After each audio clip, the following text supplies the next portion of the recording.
Hey everybody, this is a lesson for video for my 30S pre-cal students. We finally made it to the end of lesson 4.4, although they've given this one its own name, lesson 4X.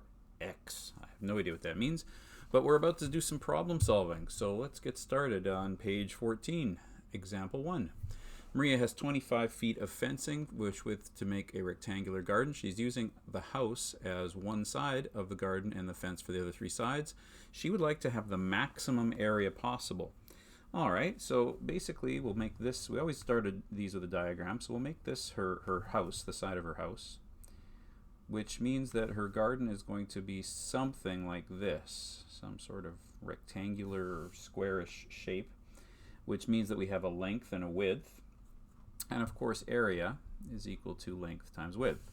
But I need to come up with a quadratic equation that I can maximize for length times width. So I'm going to have to get one variable. I'm going to have to represent length in terms of width or width in terms of length or something like that.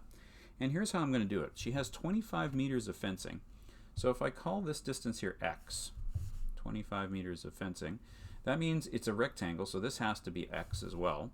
And now that I've used x plus x, or 2x meters of the fencing, this side has to be 25 minus 2x. There's nothing else that it can be. So my area then would be length times width. So area, let's use function notation. Area as a function of x is length times width.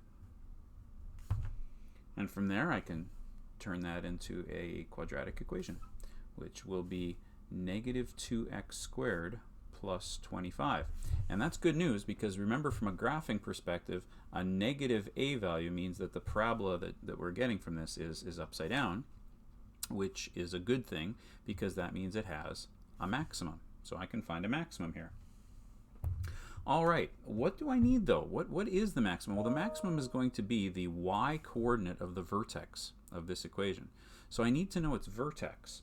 So basically, I have several tools in my toolbox that will allow me to do this. If I was looking for x-intercepts, I'd probably use the quadratic formula, or I'd just solve it using algebra.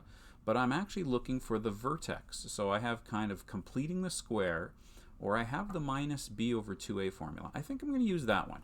So the vertex can be found by x is equal to minus b over 2a.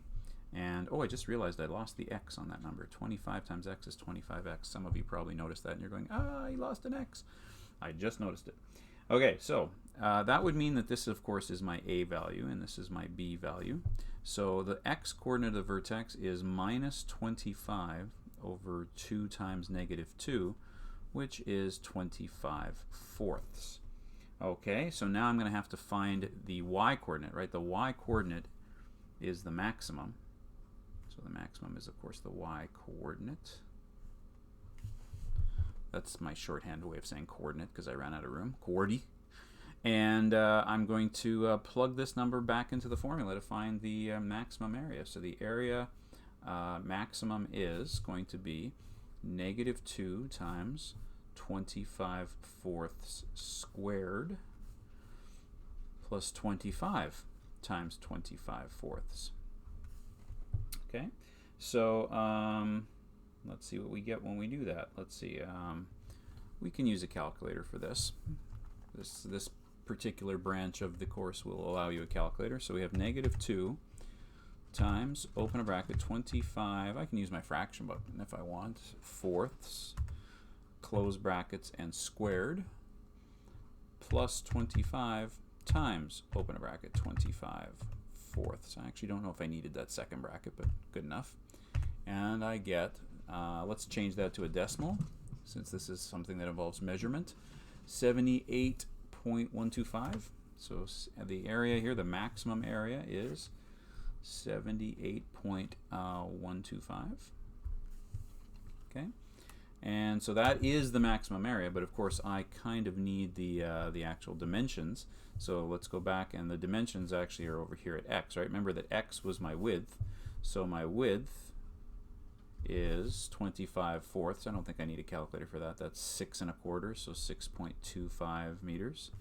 But I might need some help with this one, right? The length is this, so the length would be 25 minus 2 times 25 fourths. So that would be 25 minus, let's see, what is 20? Why don't I just get the final answer? 25 minus 2 times 25 over 4, and that'll give me a fraction, which I want a decimal, and that's going to be 12.5. 12.5 meters. Therefore, a max area of 78.125 meters squared comes from a let's see, 6.25 meter by 12.5 meter fence. And yeah, it's nice to have a concluding statement when you do these word problems. So if this was a test question, this would be something like 3 or 4 marks. We'd give you basically a half mark for maybe some sort of diagram that represents the situation, probably a half mark just for setting up the quadratic properly, and then we'd give you probably a half mark for this answer, and then of course the rest of the marks then come from working properly with the equation and solving it. And keep in mind, I made a choice here, right? I could have done this a different way. I could have done this by completing the square. Remember, completing the square gets you to the vertex form. You could just read the vertex off of the equation, but I decided to go minus b over 2a. So, example 2. A parking lot has to be fenced in on 3 sides with the 4th side bounded by a building. So this is basically the same kind of problem. So feel free to pause the equation and give this one a try. It's very similar to the one we just did. And I'll let you have a second. Pause the video and give it a try.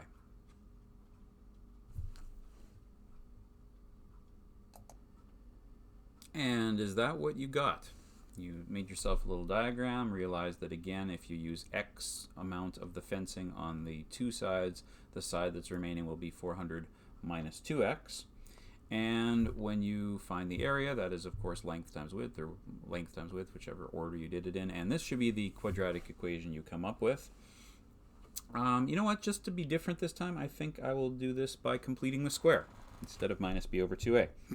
So if I'm going to complete the square on this guy, I'm going to have to factor out a negative 2, which makes that x squared minus 200x. And then, of course, I would like to complete that square by taking half of this number. Half of 200 is 100, and 100 squared is 4 zeros.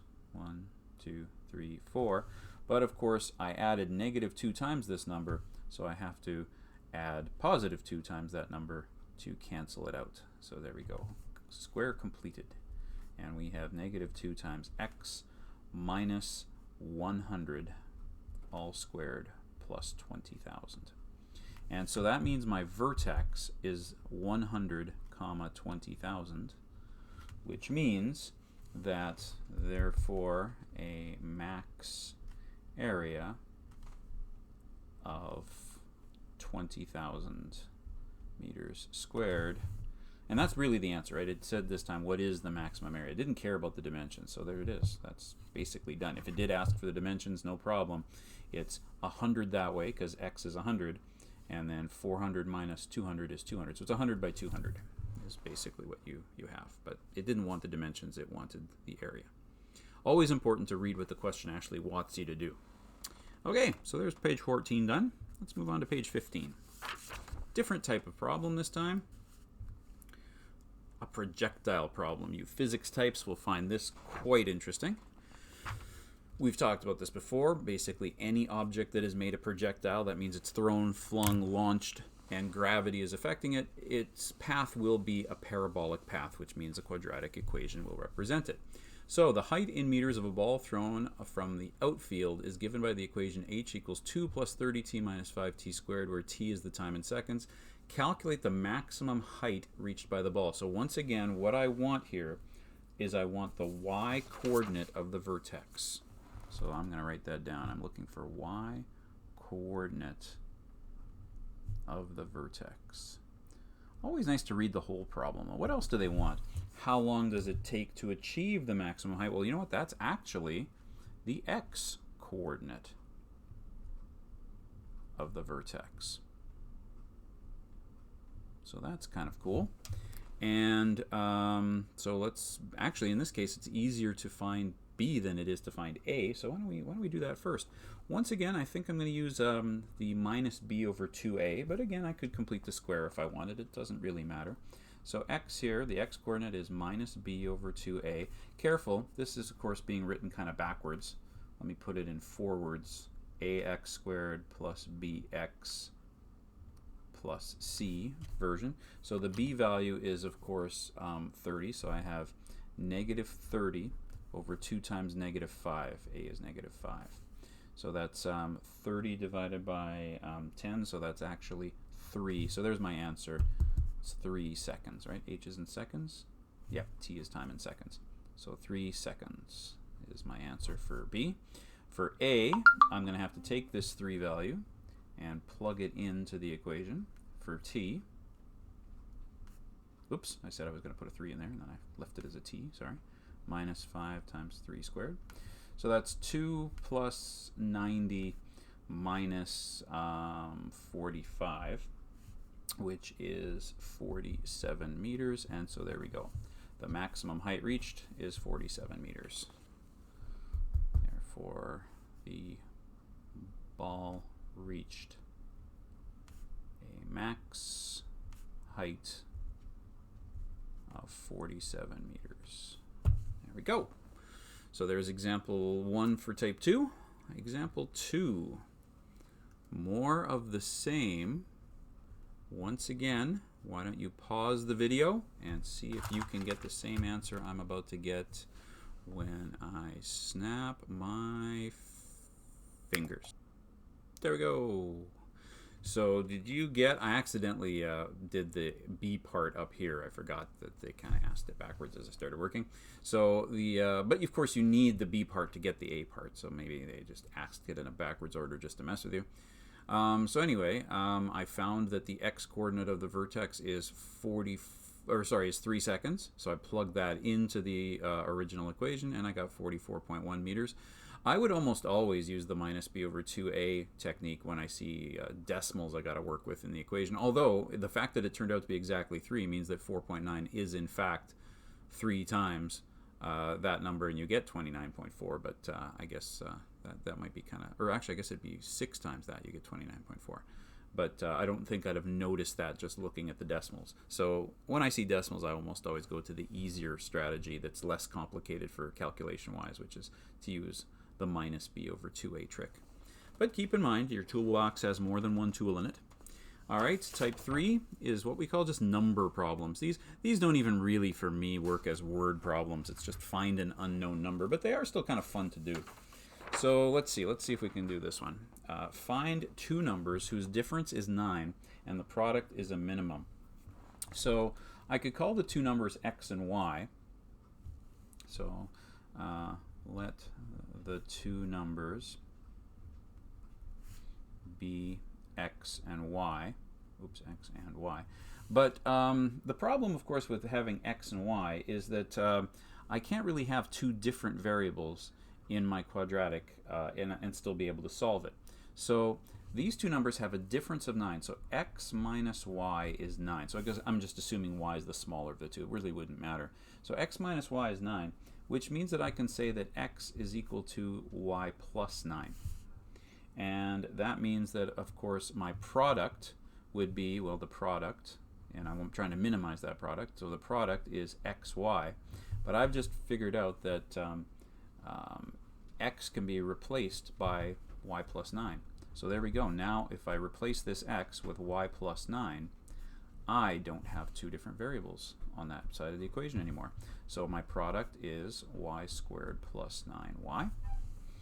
And that, of course, means that I can once again use my minus b over 2a trick.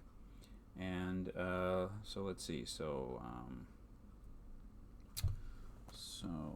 let's see. We're going to say that the unknown x coordinate of my equation here, the unknown x coordinate of the vertex of my equation is minus b over 2a, which is negative 9 over 2 times 1. So x is negative 4.5. So there we go. Oh, these numbers are going to be negative, which makes sense. We want the minimum possible. So it turns out the minimums are going to be two negatives. So let's see. So x is negative 4.5, which means that y would be, well, x is equal to y plus 9. So x is equal to y plus 9 means that y is equal to x minus 9. So y would equal negative 4.5 minus 9, which is negative 13.5. And so therefore, the two numbers are negative 4.5 and negative 13.5. And just to make sure that that's true, you of course can just make sure that the difference between those two numbers is 9. And yeah, if you take this number and you subtract negative 13.5, you do get 9. Remember that the numbers you get in the answer should work for the actual situation that you're trying to solve. For example, two numbers have a sum of 34. Find the numbers if the sum of their squares is a minimum. Ooh, this is interesting. So okay, so I have two numbers, x plus y is equal to 34. The sum of their squares, x squared plus y squared, is equal to some minimum, so I'll just call that the s for the sum of their squares. Now once again, that's too many variables for me to solve. I have to make one side of the equation one variable only. So why don't I say that y is equal to 34 minus x, and then I'll replace this y with 34 minus x. And there we have it. Time to expand. I actually don't have any idea what 34 squared is. Well, I have an idea, but I don't know it exactly. So I'll actually use the calculator, x squared, and that is 1156. So x squared plus 1156 minus 34 and 34 is 68. X plus x squared equals s. Collect my like terms. I have two x squareds. Minus 68x plus 1156 is equal to s. And okay, so I would like now to find out the minimum for this, which means that I have to find, again, its x coordinate of its vertex. So, you know what, maybe just to mix it up again this time, I'll complete the square. So let's see, completing the square for this thing would be to factor out the 2 and minus 34x. And then I have plus 1156. Now, what do I want in this spot? I want half of 34 squared. Actually, I can do that without a calculator. Half of 34 is 17, and 17 squared is 289. This part I think I might need the calculator for. I just added 2 times 289, so I'm going to subtract 2 times 289. 2 times 289 is 578, so I'm going to subtract 578. And again, just to make sure I don't goof that up, I'm going to subtract that from 1156. So 1156 minus that answer I had a second ago is, oh, it is exactly 578. Oh, isn't that nice? So s is equal to 2 times something squared, and those two numbers make an exactly 578, which is kind of nice. And from there, that's going to be x minus 17 all squared, and that is what I'm looking for. That is the x coordinate of the vertex, and that would be this number right here. So therefore, my two numbers are, I'm solving for x, so that's 17, and I guess the other number is 34 minus x, which is also 17. And there we go. Oops, sorry, I'm off the page.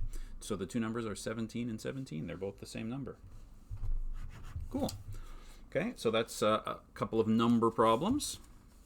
A couple more types here. Profit and income. I remember having a cool conversation with somebody once who just couldn't get their head around why, when the True North Foundation built the MTS arena in downtown Winnipeg back in the I guess I want to say it's the early 2000s. You know, they kind of knew the whole goal was to, well, I mean, the main goal was to make a better, more modern arena that fit more people than the old Winnipeg arena. But in the end, they actually didn't make it much bigger than the old Winnipeg arena that actually used to be out by Polo Park.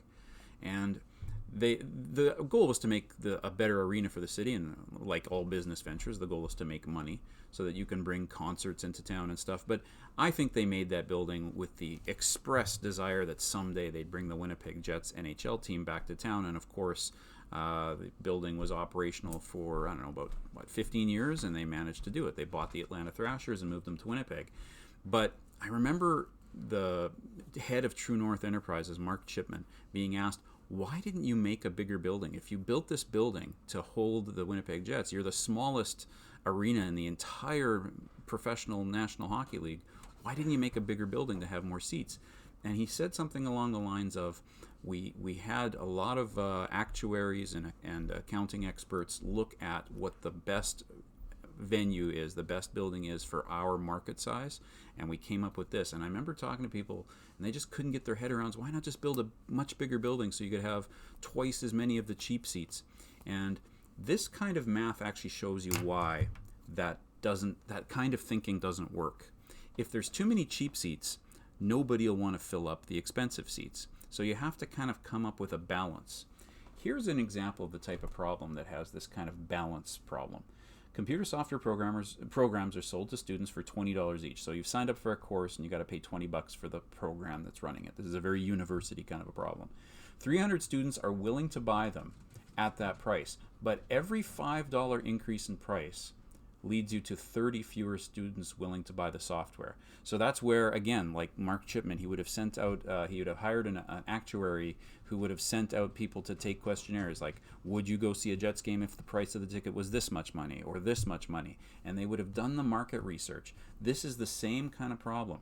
These guys have done market research, and they know that on average, for all the market research they did, all the questionnaires that they sent out, that 300 students are willing to buy it for $20 each. But every time they increase the price by another $5, they lose 30 people who are just go, that's too expensive now, I won't buy it. So, what's the maximum revenue? These are interesting problems. I like these. So, let's make up an equation. First of all, what does revenue mean? Well, revenue means the amount of money you bring in. So, your maximum revenue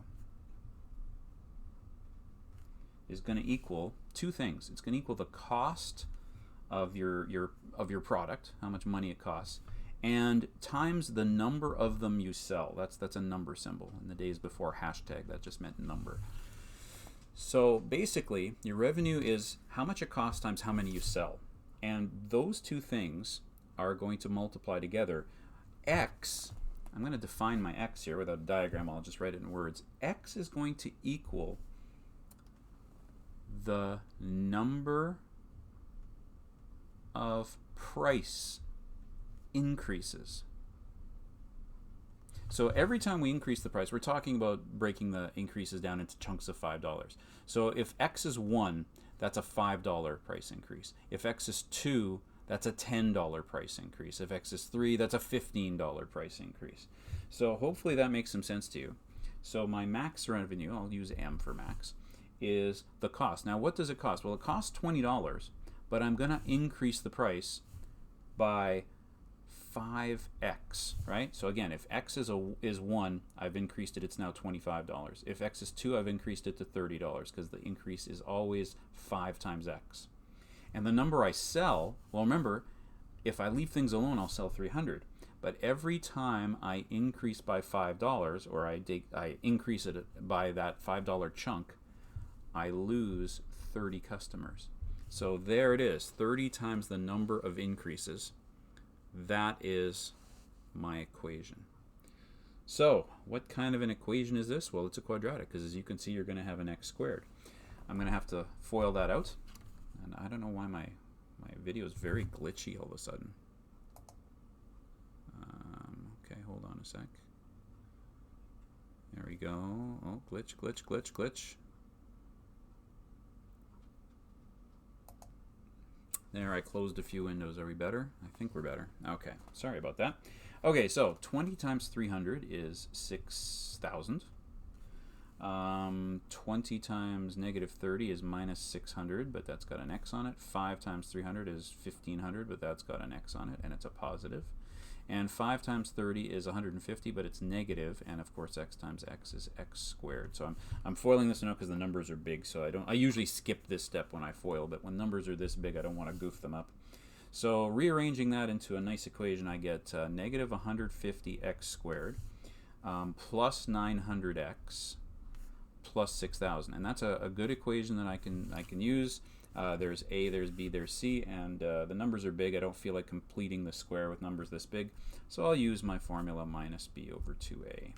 So minus b over 2a in this case is going to be negative 900 over 2 times negative 150, which is actually 3. And what does that 3 mean? That 3 means the best. Ooh, remember these are called optimization problems, so this is the optimal number of price increases. So that means what is the maximum revenue? So the maximum revenue will happen when x is 3. So the maximum revenue will happen. I'm actually going to go back to the original kind of factored form to do my answer here. So my maximum revenue is 20 plus 5 times 3 and 300 minus 30 times 3. And you might you'll see why I decided to use this version instead of that version of the same equation, because this one tells me that this number is 20 plus 15, which is 35, and this number here is 300 minus 90, which is 210. And now my final answer, of course, is going to be those two numbers times together, and they're kind of big, so I'll use a calculator. 35 times 210, and that is $7,350. So that's my answer. That is the maximum revenue. But using the factored form of the equation allows me to see what these two numbers are. And if the question had asked me, what should I set my price at for this software? There's that, right? Remember, this was the cost in this first bracket. So basically, $35 is the perfect cost. And of course, this number would represent how many I'd sell, right? I sell 300 if I leave the price alone, but selling less of them at a higher price leads to the maximum profit, right?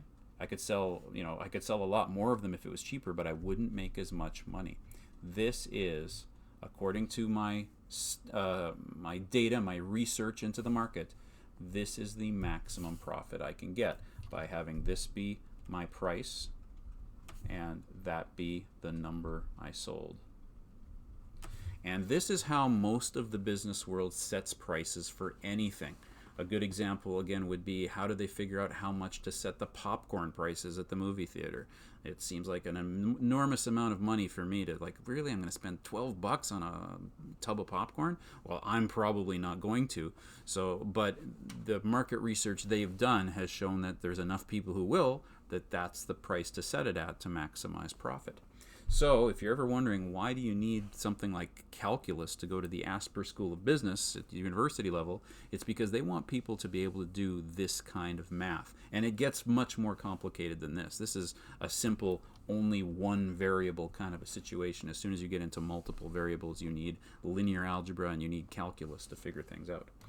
Anyway, another problem along these lines will be this guy. An amusement park charges $8 admission and averages 2,000 visitors per day.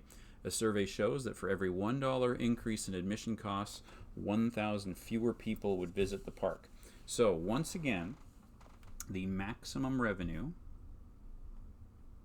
is equal to the dollar cost of the ticket and the number of tickets I sell. And in this case, that's going to be, and what am I letting x equal? I'm going to let x equal, again, number of price increases. So this is going to be 8 plus 1x. And this is going to be, let's see, the number I sell is 2,000 minus, for every dollar I go up, I lose 100 customers, so 100x. Notice that this is 1 times x, the same way in the last question. This was 5 times x. See, in this question, every increase was a $5 increase. But in this one, I'm only talking about $1 increases per. So this is actually, there's a 1 here. I just don't bother writing 1x when I know it's there. Okay, foiling that out, I'm going to, again, I'm going to do this carefully. I get 16,000 and minus 800x plus 2,000x minus 100x squared. So putting that into a nice, easy to look at formula in standard form, it's negative 100x squared plus 1200x minus 1600. Oh, sorry, 16,000. Lost a 0. There we go, 16,000. And that's my equation. And once again, I would like to know what is the maximum revenue. So I'm looking for the y coordinate of the vertex. So let's see. So x is equal to minus b over 2a, which is negative 1200 over 2 times negative 100, which is 1200 over 200, which is 6. So what is the maximum? So the maximum revenue is going to happen when x is 6. So I'm going to run 6 through that equation. I'm just going to then find, so the max revenue is, and I'm just going to punch buttons here. So that's going to be, erase, erase, erase, negative 100 times 6 squared. I know 6 squared is 36, so I'll just times 36, plus 1200 times 6. Did I say that's minus 16,000? That should be a plus 16,000. I just realized I had a mistake there. That should be a plus. Plus 16, 1, 2, 3. And that's going to give me $19,600. So that maximum revenue is $19,600. And then what admission cost gives me the max revenue? Well, remember, x was 6, and my admission cost is 8 plus x. So that would be 8 plus 6, which is $14. So $14 to get in. And how many visitors give the maximum revenue? And I could show the work here. This work is, of course, just 8 plus x. And since x equals 6, that's 8 plus 6 is 14. And for this one, it's 2,000 visitors minus 100 visitors times the number of increases, and I increased it by 6 times for $6. So that's 2,000 minus 600. So I would get my maximum revenue if I had 1,400 visitors. Oops, sorry, I didn't show my work very well because I was off the screen. There we go. All right, one more type of problem. Or actually, it's just one more problem. It's still the same basic type. This one doesn't feel like it's a money problem, but it's still kind of a profit problem. You'll see what I mean in a second. We have an orchard that has 20 trees per hectare. Hectare is just a unit of area. I think it's 100 meters by 100 meters. The average yield is 300 oranges per tree. It is estimated that for each additional tree per hectare, the average yield per tree will be reduced by 10 oranges. How many trees per hectare will give the largest yield of oranges? So once again, I'm going to look for a maximum yield. So the amount that I can grow that's a maximum is going to be the number of trees times the number of oranges per tree. And if you're wondering, well, isn't just more trees going to always equal more oranges? And the answer to that is no, because of course if you're growing the trees in a finite amount of space, trees compete with each other for resources, right? They compete for sunlight, they compete for soil nutrients. You can overplant in an area and kill everything. So biology people would know right away, or even gardeners would know right away, that no, there's going to have to be some math as to what the absolute perfect amount of trees to plant would be to make the perfect amount of oranges.